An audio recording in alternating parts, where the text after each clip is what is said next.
Hi, it's me again. I'm finally back this week, guys. I know I've been gone for like 6, 7 weeks now. I was overseas doing lots of other crazy things, hanging out in the UK and Ireland. And I've actually been putting off this podcast for a few weeks. Haven't been able to connect because we're both super busy people. But I have Ismail Youssef on the podcast today. He's one of my favorite guys on the internet. He's a fellow Catholic, former Muslim, which I think is really, really fascinating. And it's such an incredible story. If you haven't checked out any of his other podcasts all over the internet, please go sure to check that out. So I'm honored, Ismail, that you came on my podcast because I'm just a nobody in Colorado. So thank you so much for coming on the show today.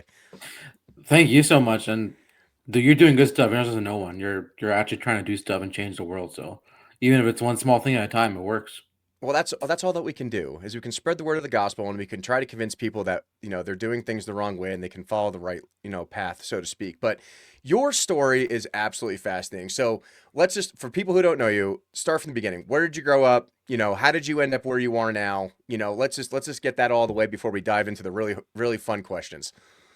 Okay, so I was actually born in Canada. So I'm from Halifax, Canada, in Nova Scotia, and my mom is Canadian, like completely white Canadian, and my dad is from Egypt, and he immigrated to Canada like probably in the 70s or 80s, something like that.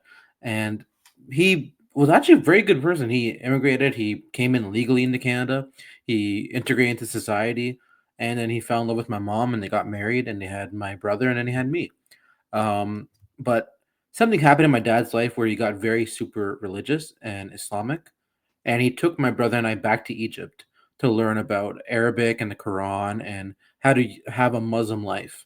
And that was very traumatic for my mom, to say the least, because my mom's from like a small town, Nova Scotia. Like the only people she grew up with who were like immigrants were like one Indian family down the street who owned like a co-op store, like a convenience store. Like it was just nothing.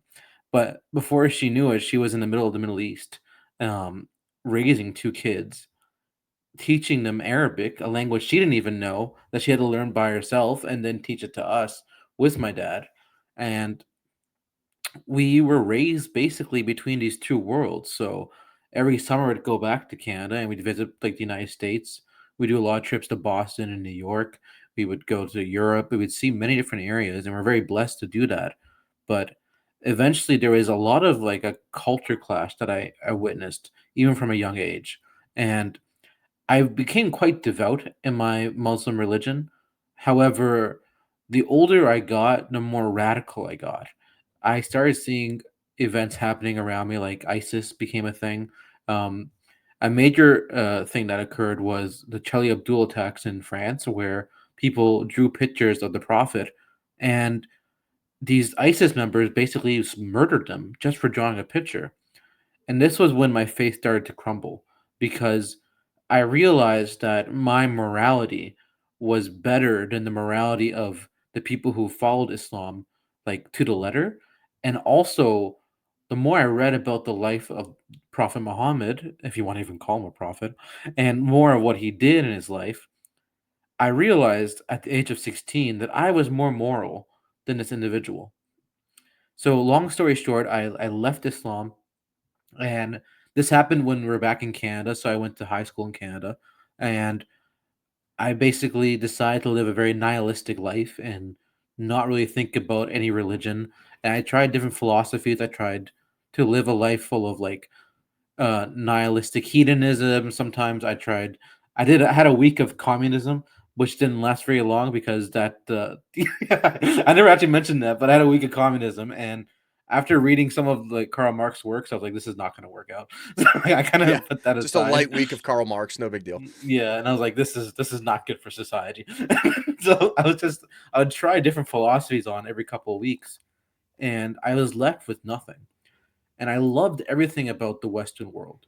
I loved how these two great countries, because the United States and Canada, they were basically my home. Even though I was Canadian, I visited the United States all the time, and I had a lot of American friends. Right. And these two great countries were like, I don't know. They came out of nothing. They're 250 years old. Canada's only 170 years old. It's they're very young, but they did amazing things in such a small period of time in history. And I thought to myself, where did this come from? How did we get to this basically huge continent that didn't have a country or a nation built to it, and now we have two of the greatest countries in the world built on it. And I thought about it, and it was the more I read about Western values in society, basically the right of freedom of speech, the right of freedom of expression, the right to defend yourself, and all these things started to make a lot of sense to me because they were lacking in the Muslim world. You couldn't Mm. freely criticize the caliphate. You couldn't freely criticize Sharia law. You couldn't really defend yourself unless you were basically employed by the caliphate and people respected you. All these things were taken away from you. And then the right the freedom of religion, you can leave religion or join a new religion whenever you desired. That was missing for me. And I realized around the age of 18, I had a huge spiritual experience with uh, a Christian missionary group, and it wasn't just the feeling of encountering God and giving my life to Jesus and understanding who Jesus was, but it was also understanding that Jesus he built a church and that he basically made the foundation for Western society. And the Catholic Church was the foundation for Western society. And when I noticed this and put my faith in that institution, even though the people, for lack of a better phrase, they can suck completely in that institution. When I put my faith in that and what Christ said about the institution, who he is and how he would guard it, I realized all the good values that came from the West came from Christian values, came from the understanding of Christian tradition and scripture and the church fathers, and wrestling with different philosophies, but from a Christian perspective. So I gave my life to Christ and when I was around 18 years old, and now I'm almost 26, and I just the more I go into religion, the more I see who Jesus is, the more I realize there is no other philosophy on earth that is greater than the Christian philosophy for humanity.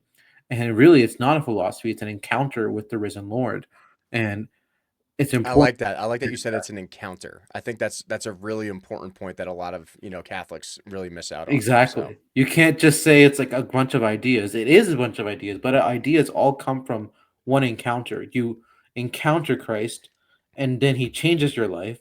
And while He changes your life, you change your society's life, your community, then the city, then the state, then the country. And it expands altogether. Like, look at the Roman Empire. When Christ rose from the dead, it started with just a handful of apostles, and then with by 300s, they had to legalize Christianity because half the empire was Christian, and it was because of one-on-one conversions. And I think that's what people have to get back to, is getting back to those sharing the truth with love one by one, because we can't force the truth on anyone. We can only voluntarily give it to them.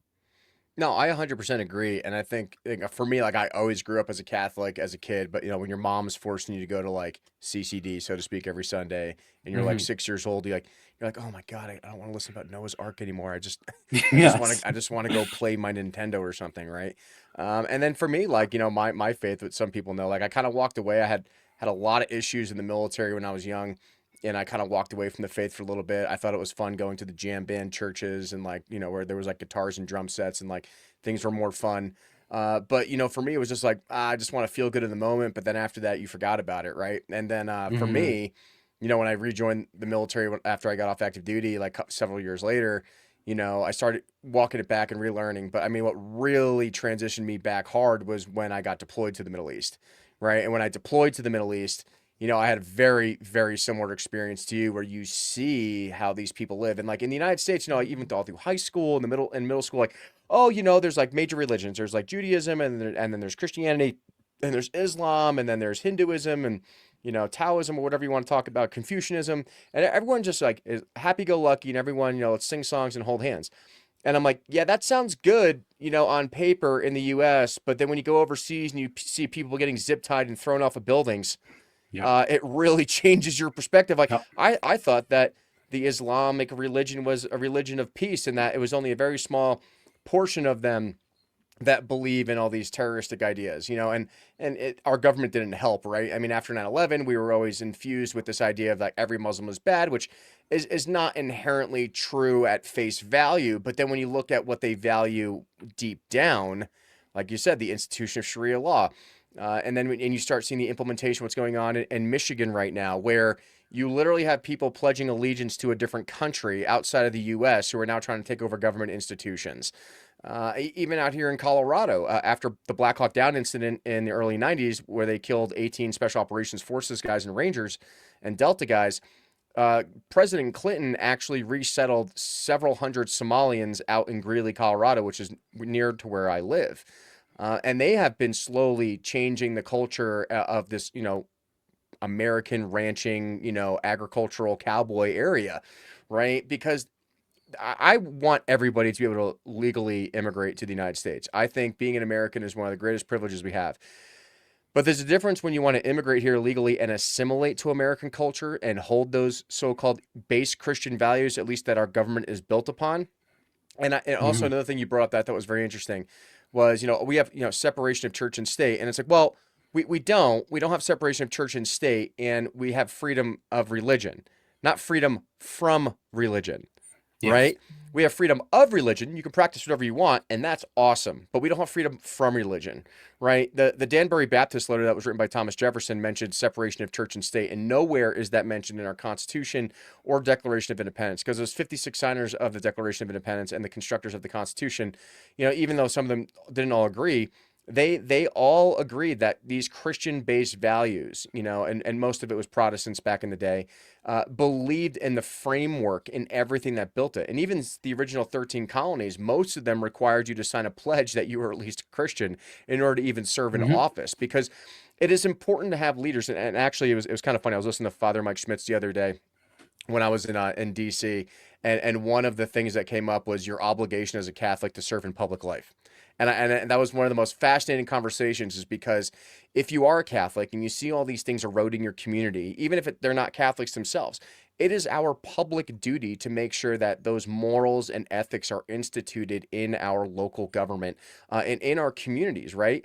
And you kind of brought that up beforehand, talking about, the morality of how everything is formed under these things. And it is our obligation not only just to spread the word of the gospel, in our Lord and Savior Jesus Christ, which we invite everybody to, no matter where you come from, but you're going to be hated for doing these Mhm. things. He even proclaims that, right? You will be hated, you will be killed, you will be fought, right? This is not an easy path, bearing your own cross, and that path can sometimes be alone. But most of the apostles were killed, for spreading the word of Christ, for the years after, Jesus was crucified.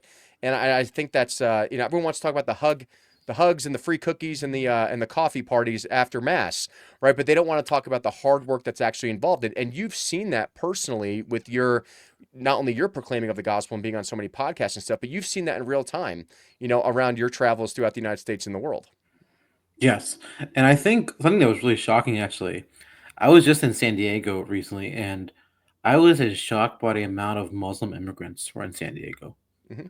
Because my first thought was like, how did they get here?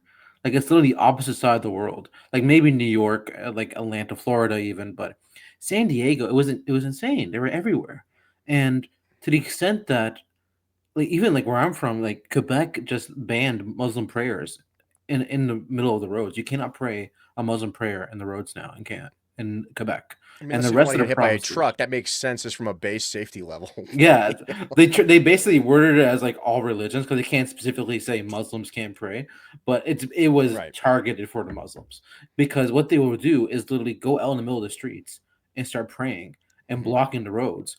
And I'm thinking about this, and I'm like, they are the only group. Like there's some groups that have a harder time than others integrating, but you are not even trying to integrate. You're No. literally it's basically a conquest. That's what people do when they conquest a city. I mean, They that's how show they their started, presence. right? Exactly. And they're doing it in Montreal and in New York and then San Diego randomly. I never even thought it would be in San Diego. But everywhere I went, every major city above like 500,000 or a million people, Muslims are doing this. And something I realized is, well, I realized this a while ago, is you can keep people if they're in the minority. If the Muslims are in the minority, they will stay peaceful. However, when they start getting the majority, or at least a significant percentage of the the city or the state you're living in, it can get very tricky very quickly. It has nothing to do with individual Muslims, but has to do with the ideology itself. And it goes to like basically everything about the ideology is in sheer contrast to what we stand for. And that's why the two of them cannot mix. And it's hard. It's really hard to say people have the freedom to choose their religion, but at the same time, when there's one or two religions that are sticking out like a sore thumb, and you're like, please don't choose this one, but people start choosing it, or people are integrating or immigrating, I should say, from an area that has that religion, it makes it very difficult to make a case where you see like President Trump saying way back when we should ban people from Muslim countries. And it's interesting because can you really blame him? No, and I think you bring up something that most Americans don't know is the concept of taqiyya, if I pronounce that correctly, right? Yes. Okay, yeah, And yeah. that's like in Shia Islam, it was developed historically when the Shia minorities lived under persecution, right, and allowed them to protect themselves without renouncing their faith. I mean, it's kind of similar to when the Catholics were hiding in the catacombs back in the day, right? But the Hmm. problem is that it gives them the not, I wouldn't say authority. Like I'm not a Muslim, so I can't give you the exact definition of it, but like the willingness to lie about your intentions of what you're trying to do within a society, right? And I think you're right, is that when they're in the minority, they're very peaceful. I grew up with Muslims in New Jersey, and it was never an issue, right? I never Hmm. saw any violence or anything by them. But what you're seeing now across the nation is there are now imams around the United States coming out and saying this state, this city will be Muslim, right? They will Hmm. be under Sharia law, right? Because they're gaining numbers and strength. And most Americans are like, well, they have freedom of religion; they can do whatever they want. I'm like, well, yes, and they're practicing place of worship. Like even when I was in the UK last month, you're right, groups of them were lining up in front of Westminster Abbey and praying right in front of it and blocking everybody from even accessing their own church. So now Yep. now they're preventing people from even going and practicing their own religion, right? They're preventing people from even going because they're intimidating the local population. And slowly you're starting to see them go around these towns and intimidate Christians or Hindus or Confucianists or whatever you want to believe in. Flying spaghetti monster for all I care, Hmm. right? But you're seeing that I think a lot of Americans take it for granted their freedom of religion, right? And it's like we have to respect and be peaceful towards everybody. Yes, correct. We don't want violence in this country, but they just constantly keep turning up the temperature, right? They're Hmm. protesting. They're blocking streets, like you said in Canada. They are now trying to implement places of Sharia law, like you said. Well, you had this before the podcast, where in Texas they're trying to ban it because they were literally trying to build Sharia law like buildings and like police officers to go Yep. around and their own Sharia police to go around and enforce these things. And I think one of the biggest issues, and I think you would agree with me, is that the United States is so large and it's so diffused that sometimes you don't see it in concentration, right? Like when I was in England and the UK, like these are island nations. There's only so much space. There's only so Hmm. much housing that these people can go to. So, I mean, right as I was leaving, there was massive protests against these Muslim immigrants, illegal immigrants, right? Massive protests. They were walking around with the St. George's flag, and they were like millions of people are in the streets. And in the UK, they don't have freedom of speech. I mean, they're literally arresting people for Twitter comments, right, or X comments, right? And they just shut the cell phone towers off because there's nothing that we can do about it. In the US, like we take our freedom of speech for granted, but they are keeping this situation very quiet overseas. And I think, like I said before we got on this podcast, is that there is a significant danger right now of this type of cultural movement coming into the United States and then Americans not realizing what's going on before it's too late. I think you're onto something where when you're talking about geography. We notice it like when you're a French person and Paris is now all Muslim. That's your major city, right? But even Mhm. if New York became all Muslim, you still have 20 other major cities, even Right. if New York's the biggest city. So you can move away and not even think about it. Or you can say, oh, it's on the East Coast where you're living on the West Coast, and not really even comprehend what's going on there. Because Yeah. the United States is such a huge country. But the issue is also it starts little by little. It's not just one Mhm. city. They're not going to stay there. They're not just going to be like, oh, we're going to have Dearborn, Michigan, and then we're not going to move any further. There's going to be 500 Dearborn, Michigans within 100 years. And people aren't ready to have that conversation. Mostly because people on the left want to say, oh, well, you're racist because you just don't like them because they're brown. Or But then when someone like Islamophobic, right? Islamophobic, but then I say I say something and I'm brown, and then people are like, "Oh, well, you're just a self-hating Arab." I don't know what that means, but and whatever you Yeah. say, you're kind of screwed, basically. But because people don't want to admit that these ideologies cannot coexist, and I think it's time. I think Americans are waking up. I think people in the Western world are waking up. Like he said, in England, there are massive protests. In Canada, we had a Canada First protest in Toronto, which is insane to me because Canadians are usually the last people to do anything like that. It's And saying a then, lot when Canadians are protesting. yeah, when Canadians are protesting illegal immigration, guys, it says a lot. You should probably pay attention. Yeah. There's even a law in Scotland. When I was out there, I was talking to a lot of the people out in Edinburgh, and Glasgow and stuff out there, and they were telling me how there's a law that if you keep your door open to your home in Scotland, that anyone can walk through it and demand residency.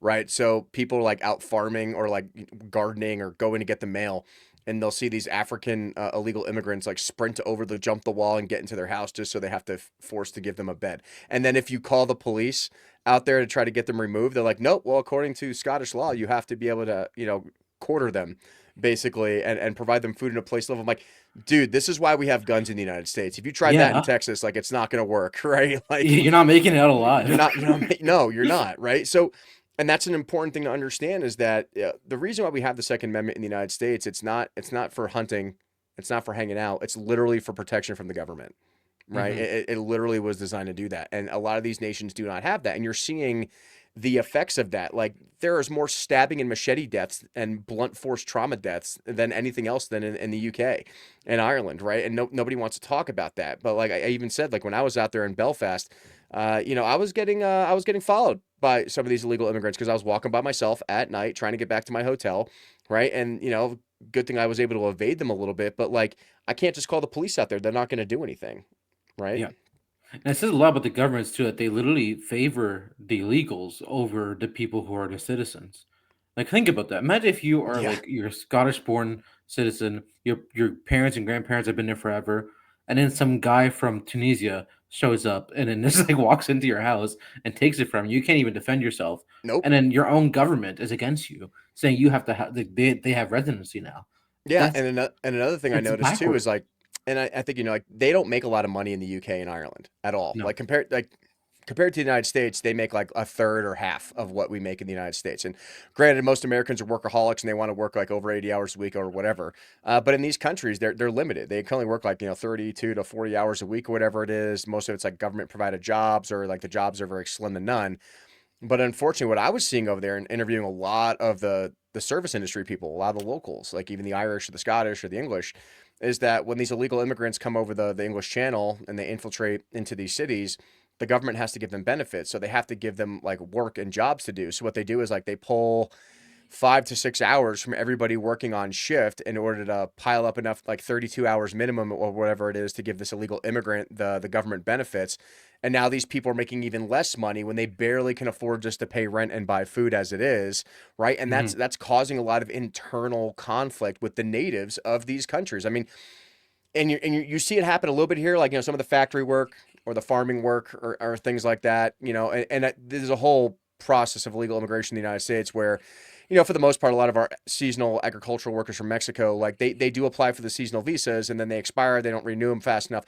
I'm not worried about those people. Those people are actually trying to work. They go back to Mexico, they come back.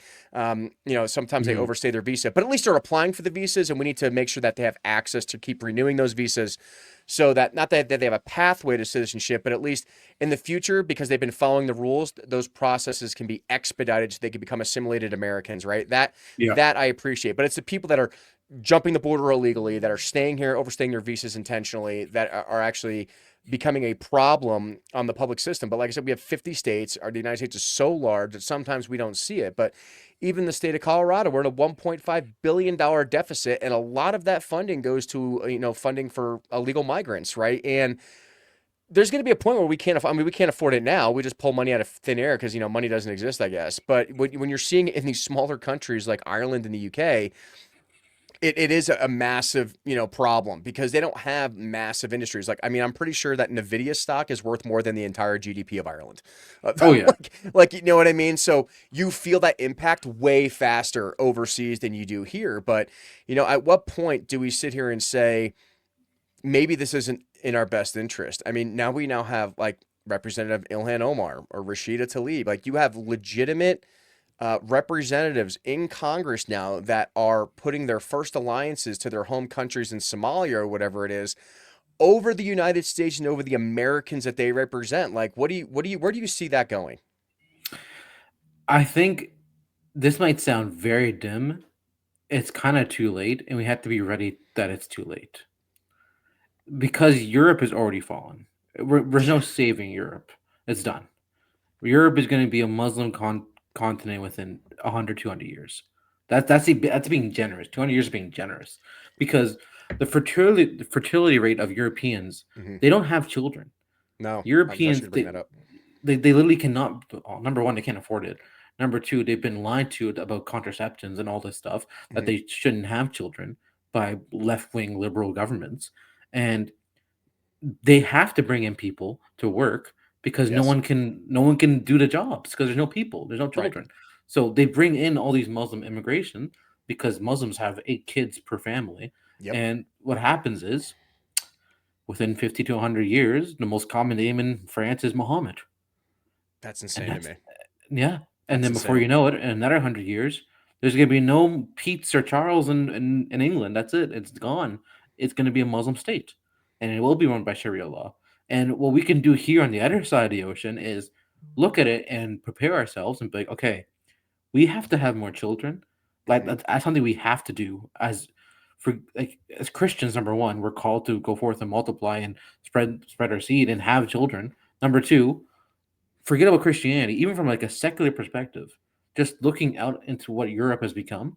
If we don't do this, we're going to lose so many people, and we'll have no choice but to bring in immigration, and it's going to be one type of immigration because it's going to be Muslims, Yeah, and then and before you that's the know one it, thing. we're going to be like Europe. No, and that's actually why I am not against legal Mexican immigration because at least most of them are Catholics, right? So Yeah, exactly. they love having Like, kids, please and come. We don't want the they Muslims. they Please come. also love to party, and they make Mhm. really good food. I mean, I've worked in the oil field for 14 years as my main job, and I love the Mexican people. They are great, Mhm. and to be fair, most of them are very much against illegal immigration as well because they worked, Yes. they earned their right to be here, and they're bringing their culture and their food, which I'm all about, and their Catholicism, and they're all about assimilating to American culture while keeping their personal cultural values and that family, that nuclear family concept, which I think is amazing, right? That's great. Hmm.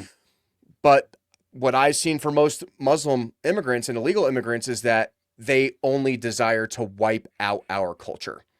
That's Yeah. it. They want to replace us. I mean, when I was even in the UK, I mean, they're buying out buildings and knocking them down and putting up mosques and everything else, and it's horrific watching them do this to such, you know, what defined Western European world architecture for years, and they're destroying it and Yeah. implementing what they want to, right? And then they try to use the argument of what's going on in Israel and Gaza.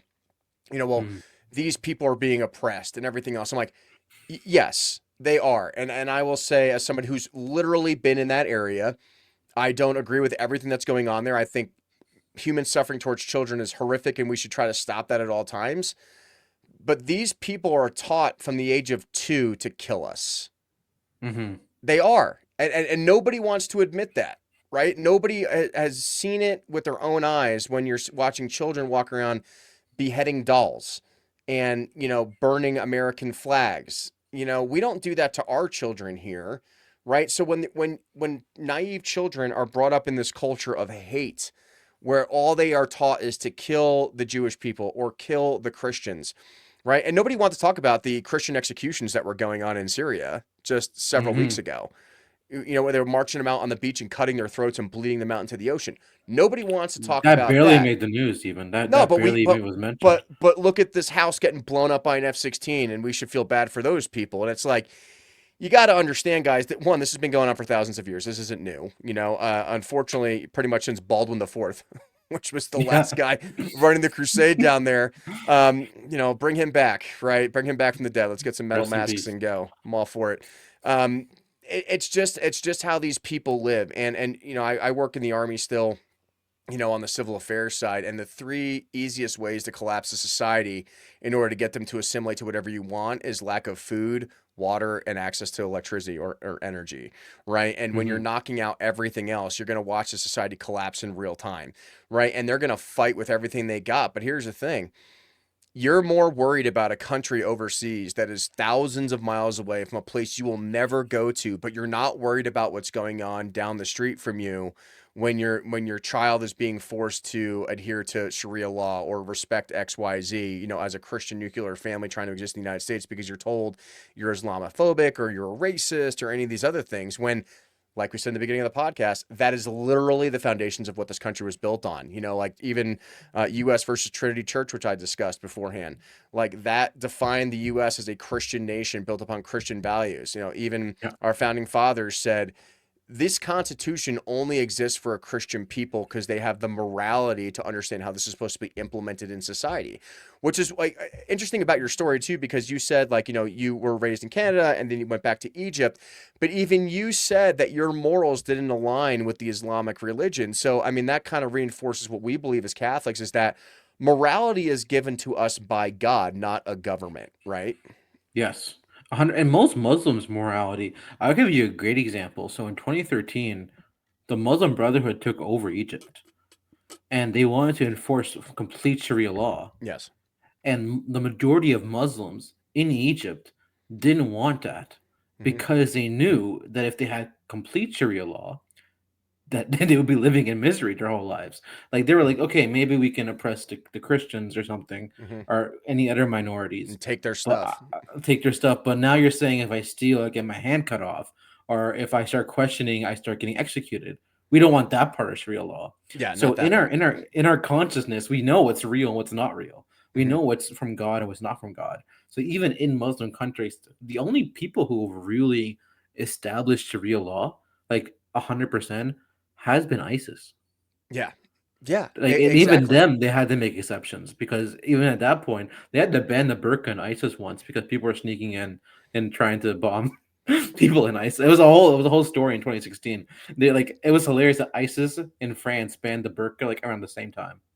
Yeah, yeah, and then Yeah. it's also like just how they operate in general. Like like I had to deal with them overseas, doing missions in and out of Syria, Hmm. and it's absolutely wild what they do. I mean, I watched 5-year-old kids on drone feeds like shoot each other over a bag of flour. Yeah, it's terrible. You know what I mean? And it's just like this is the result of this society existing for whatever over 1,000 years or whatever it is, right? Like Hmm. this is the result of how these people desire to live. And like I said, you have the freedom of religion. You're not free from religion. But is Hmm. this really how you want to live?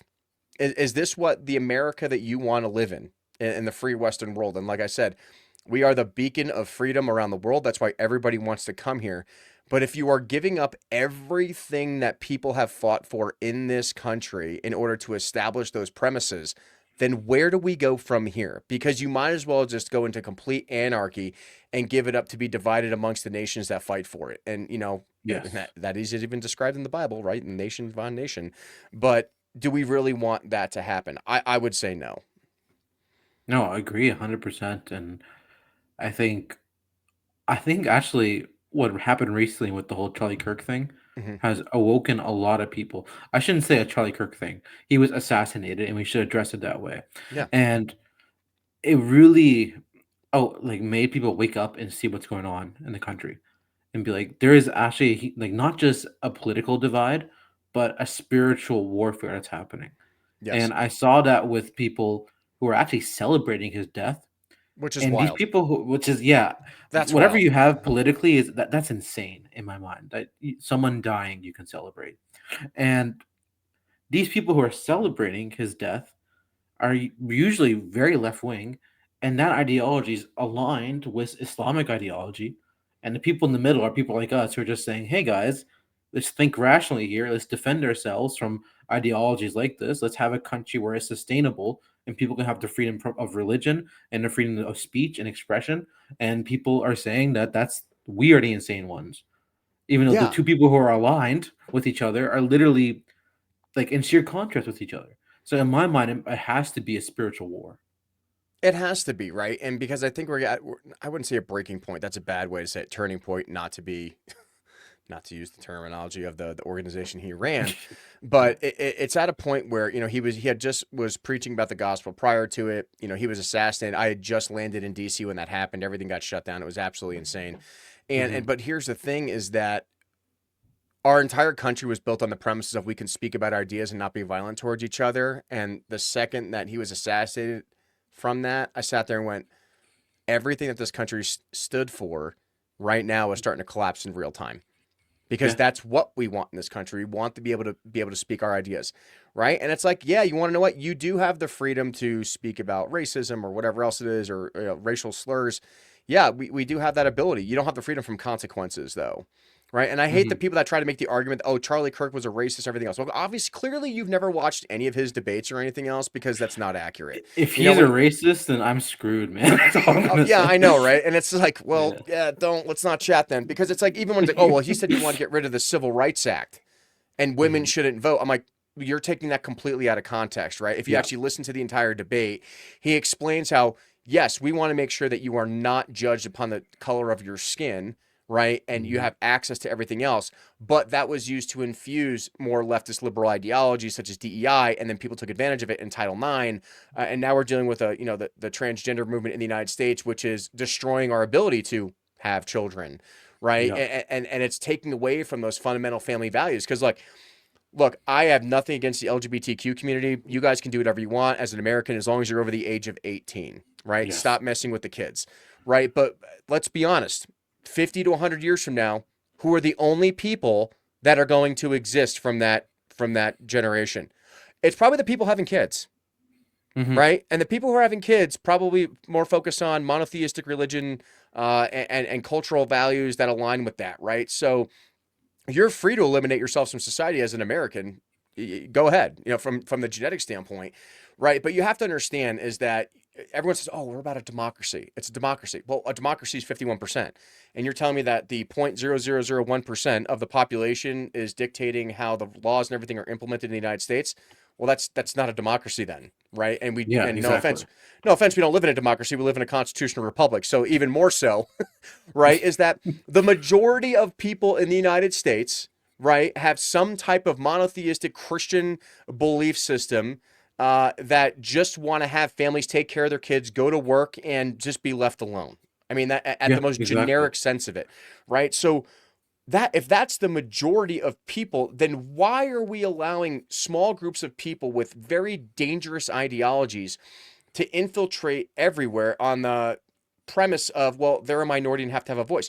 You can have a voice, you can voice your opinion, but that doesn't mean we should reframe our entire law structure and constitution and dissolve everything this country fought for and what the men and women in the US military have died for over 250 years for your one thing. That Yeah. makes zero sense, right? And it's just, Charlie Kirk was a martyr in my opinion, right? Hmm. He was a soldier for Christ in my opinion. Christ was also crucified just for words. He Yeah. died because of his words, right? And I'm hoping that this is a wake up call to Americans, and especially in our generation, right? Where we can't depend on our politicians to consistently make the right decisions. We have to demand accountability. And even if that means removing them from office, I don't care about D versus R, right? I care about that you have moral and ethical people elected into office from the lowest levels, whether that's school boards, city mayor, student council, whatever it is. Um, because if you don't, you're going to start seeing the permeation of these ideals that don't align with our constitutional, Christian foundations. And you're going to watch society crumble in real time, which is already happening. And I hope you are 100% wrong when you said that, we're going to start turning I don't into. want to be right. I don't I want to don't be want you right. to be right either, but I mean, we have to be honest, right? Is that if we keep progressing the way we are now, if we keep allowing the people that have run this country for 20 to 30 years keep making the decisions, then we deserve nothing but the worst of what's going to happen, which is already Yeah. happening. And I think voices like yours are so important in this conversation, in order to get these kids, the younger generations, millennials, Gen Z, Gen Alpha, to be engaged. It is your time. You have the Mm. responsibility to be a citizen or a resident, right? And I always say a resident is someone who uses the bathroom, takes her kids to soccer practice, complains about the government on the internet, and just eats and sleeps and charges her cell phone. Yeah. Right? Yeah, you could exist. You can do nothing. You could sit there and complain about the price of eggs all day, but that's not changing anything. Or you can be a citizen. And being a citizen requires your time, your treasure, and your sacred honor, as our founding fathers said, right? In order to sacrifice something for this country, right? And you are, as an American, I think it's an obligation for you to sacrifice some of those things, whether it's your time, money, and treasure, in order to ensure that this Constitution in this country survives itself. Because Hmm. if we don't take that responsibility, then we're just going to have the best of the worst as our elected officials, and we're going to watch our society slowly decline down that slippery slope. Yeah. You know what I was thinking about when you were saying how we let minorities control everything? Hmm. Think about like the gay pride parades, for example. Sure. Since 2015, any two men or two women can get married anywhere in the United States. Yep. So what are they protesting for?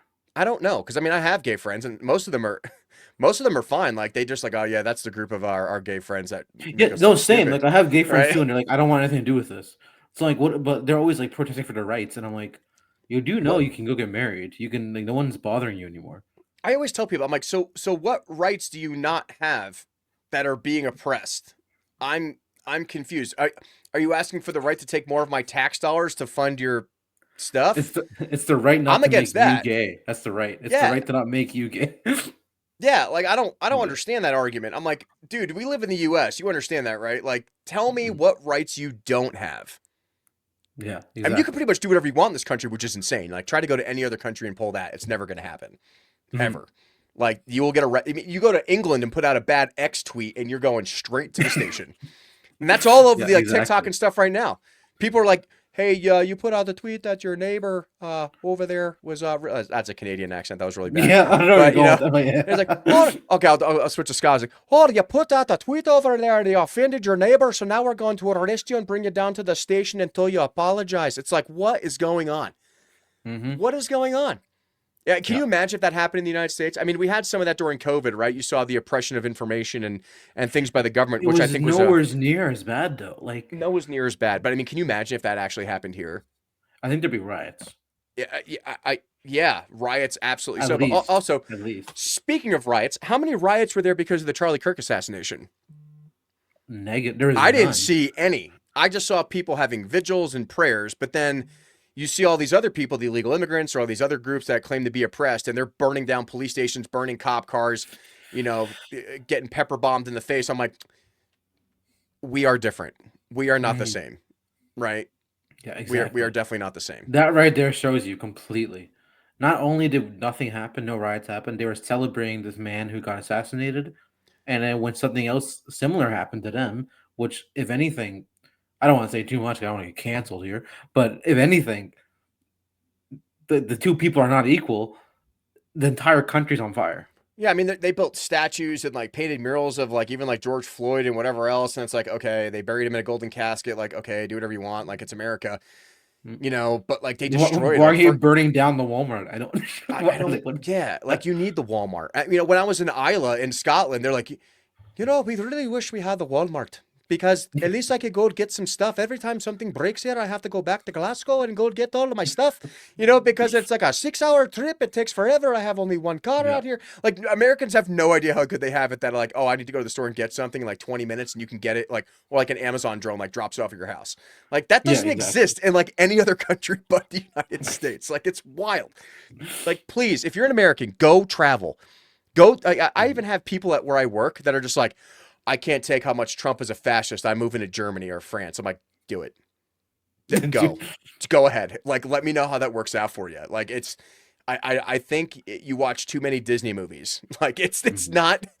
There's not like these magical castles and elf fairies and fairy folk running around and everyone's living in peace and harmony. I mean, when I landed in Paris in June to do the D-Day jump, they were burning cop cars and throwing Molotov cocktails in the street, and I'm like, I've been here for 20 minutes and there's already civil unrest. I'm like, It's what like is a going on regular right now? Tuesday in France. It's Yeah, and just it's a like, regular hey, day. who's not the American? You look at the giant 200, 40-pound white guy walking through the airport, like, yeah, he's definitely an American because he's not Russian. Like, you know what I mean? Like, Exactly. I don't know what to tell you. Oh So, my so goodness. what are you doing now? How are you getting engaged in your local community? What all the podcasts and stuff you're going on? What are you doing now to spread awareness about your message? I basically do so I do a few things. I have secret Bible studies that I have for people trying to convert from Islam to Christianity. I do a lot of stuff politically here in Canada. That's a lot of it focusing on abortion, actually, That's because great. Canada is in the Constitution of Canada that basically abortion is a human right, which is disgusting. However, they did a poll, and around 45% of Canadians don't think it should be. And this is Yeah. the thing. So a lot of people think all Canadians are liberal. The conservatives are huge in Canada, but the liberals just have a huge grip on the country. And it could have been the same thing in the US if Harris won, and I don't know what would have happened, but Yeah. they're basically we're waiting for it to happen here in Canada, and it's going to happen because no one is happy here with the way the government's doing stuff. So a lot of things that I'm really focusing on is ending abortion, ending euthanasia, because euthanasia is the thing here, and Yeah. those things are just disgusting. And I don't even think you have to be a Christian to realize you're disgusting things that you cannot have in a society. A society based off of death cannot live. Yeah, Basically, they so like they want to that's the save the main kids in principle. like they want to save the kids in Gaza and they want to save all the children in these Middle Eastern countries, but then they want to wipe out the future of their population in their own countries through abortion. Yeah, I don't understand that argument at all. it's their choice, guys. It I have the makes choice no to murder sense. someone. You're trying to save the kids in another country in a place you're never going to go to, but here you have no problem killing off, your entire Mhm. future population because you don't want to have kids. I, I Exactly. don't I don't understand that concept. We're just brain rotted with this ideology that having kids is bad. It's not. I can't wait to be a dad. Like, you know what I mean? Like Oh, I can't same. I, It'd I be can't awesome. wait. It's gonna be awesome. I mean, I bought 12 acres of land for a reason. Like I'm trying to build my own farm, Mhm. society out here, right? It's just like, living off the land and everything else. But it's just like if we don't have people like you fighting for these things, even our closest neighbor, which should be the 51st state if it was up to me, um, you know, I'm then all I'll say is this is how I describe Canada. Remember the U.S. Canada is a state that doesn't want to admit it's a state. You know what I yeah, mean? it's like Like Puerto Rico, you know? exactly. It's like we should be, and if we were, it actually might be a little bit better for us. But we're not going to admit it. So whatever. I get to be in the U.S. for 6 months without a visa, and no one cares. Yeah. No, you'll have to let me know if you ever get a visa and come down to Colorado. If you want to fly down, let me know. We'll have to meet up. I'll get you some talking events and stuff. I'd love to have you Oh, meet you some awesome! people out Yeah. here. It'd be great to have you down here, Oh, it's especially. it's so easy as a Canadian crossing. They don't even look at me. Like right across the border, That's it's a like good thing. That's a yeah. good thing. Some other people are getting DHS. Like the Trump administration put out like a DHS video. It was like the Pokemon song. It was like Hmm. Pokemon got to catch them all, and he's like throwing like Pokeballs at all the illegal immigrants as they're throwing them into the car. I'm like, this is funny. Like whoever's in Yeah. charge of social media at the White House is like, this guy is a millennial troll. Like he just watched Step Brothers like 8 times Yeah, in a row. It's like, literally. you know what would be funny? This would be funny. And to me, it's hysterical. Like I've met his entire family except Melania and the president himself personally. They are honestly great and amazing people. And I hate that people are so divided on a man they've never met. And the one Yeah. thing I always say, like, unless I like one-on-one interview on a podcast or like I shake your hand and meet you in person, like I don't judge you. And like as Catholics, that's our duty, right? We don't We're judge supposed to people. do. Yeah. That's what we're supposed to do, right? And I wish more Americans like you and I, and or even though you're Canadian, like we just are open to having honest, long form conversations. Because without these conversations, we can't possibly continue to exist as a society. Everything is propaganda. Everything is. I tell, but I wouldn't. None of the news stations are correct. They're all lying to you, right? And Hmm. that's why the interviews like this are so important to the continuance of our society and enforcing, nuclear family values, Christianity, Catholicism. A little biased, obviously, as are you. Yeah. It's just guys, I'm telling you, if you just follow the basics, everything's going to work out for you. But if you keep fighting against, the word of God, like you're just going to have your society collapse. I mean, look what he did to most of the tribes of Israel. It's in the first book, guys. It's in the Old Testament. The tribes were consistently getting wiped out because they didn't want to listen. Like I don't know what to tell you. Like we're like repeating history constantly. And I always joke is like what Noah died when he was like what 900 years old or something like that. I forget his Hmm. exact age, but I'm like, yeah, you know why God shortened our lifespan? Because we can't figure it out. If we can't figure it out in 900 years, he's like, all right, that's it. We're going to cut this down to 100 years or less. And if they don't, we're just going to keep cycling people out until they get it. Oh my goodness. You want a great example of how I know the media is lying to us all the time? Go. Is this happened again when I was in California, like literally a week ago. When I was down there, everyone was talking like, "Hey, did you have a hard time at the border, like crossing in?" Yeah. And I've never no Canadian has a hard time at the border. All you have to do to go into the US is literally show your passport, say, "I'm going to do this." Be like, "Oh, okay. Thank you very much." No one cares, right? Yeah. When you go because can't no one's it's Canadians, who cares? And but their idea of the media was that the border, they basically like gonna arrest me or something because I'm brown or because like I have like a middle name that's Arab. And then when I was at the border, I was lied to by the Canadian media that the border was like all guns and people were getting shot all the time. And then I saw the wall that was What? in like by San Diego and Tijuana. It's just a wall. There's a mall beside it. There's Yeah. like people are just chilling. People are relaxing. And I'm like, oh, so we're all just lying to each other. Like Yeah. I everyone's think just there was lying to everyone. the only thing that of relevant. I mean, even though like the highest levels of human trafficking and drugs are actually coming through Canada, not Mexico, but the only thing that really made the news was up near like Fort Drum, New York, when Mhm. I think there was some. They didn't want to admit it, but it was like some Arab terrorists that had like a bomb strapped to their car, and they were trying to drive it through the station, but like it didn't go off, and then the car just like blew itself up and like landed, on the side of the road. And everyone's like, but this wasn't terrorism. It just happened to be that their passports got burned up and nobody knew what that was that going wasn't on. terrorist. Just ignore that. Like nobody wants to talk about that. It's like, what are you talking about? Like you saw the CCTV footage. This Yeah. car went aerial when it hit the when it hit the car barricade and like blew up when it hit the ground and lit on fire. Yeah, and it's like, no, we don't have issues up here. What are you talking about? But yeah, I mean, it's the same thing, man. Like even when I go to most other countries, like there's no issues. Like it's just total media bias, and everybody's lying to Everyone you. And makes you think everyone hates each other, and then like you meet people in real life and no one cares. Like dude, literally, no one cares. I've had more pleasant conversations with Democrats and independents than even some Republicans, right? Because people Yeah, are so lied to in the media about everything. Like I always tell people, sit down, grab a beer if that's your thing, and just talk with people, And if you're just one of those normal people, like we have, like you and I, we have to keep having these conversations. We have to keep people yeah. engaged because American society is being run by a very small group of people. And if you want to be part of that group of people, go run for office, go do things. But if not, you shouldn't just judge people simply because you're told what to believe about them. You really need to get to know them and have conversations. And they want you divided. They they They they do because win it's by easier to keeping us control you. divided. It's easier Exactly. to control you. So, Ismail, we've had such an amazing conversation today. Do you have any closing points, or where can people follow you on social media? Where can people follow you? All the work that you're doing, out there in Canada. So I just have my Instagram, my YouTube, and then people donate to the PayPal for like different missionary work that I do. So Awesome. and they're all Ish of Arabia. So ISHOFARABIA, Ish of Arabia. So yeah, and Awesome. if I have an email to Ish of Arabia Inquiries, and then if anyone wants to send something longer, so yeah. Yeah, get this guy talking on your podcast. Invite him. Like I'm already inviting you down here. If you want to come down, to Colorado, during the midterm election season, I'd love to come have you as a guest That'd be speaker. awesome. Yeah, I'll even buy your plane ticket. I'll be nice. You can stay at my house. You can crash in Denver. Just I'd love to have you down here that'd be and awesome, man. actually talk to the people in Colorado what's going on in your experience. I think that's so important. So we'll definitely work on get you out here sometime between now and November. And make sure you guys follow his Instagram, all his other things, and I will see you next week. And hang out for a minute when I close out, and we'll Yeah, we'll we'll end it right here. Have a good one, guys. thank you.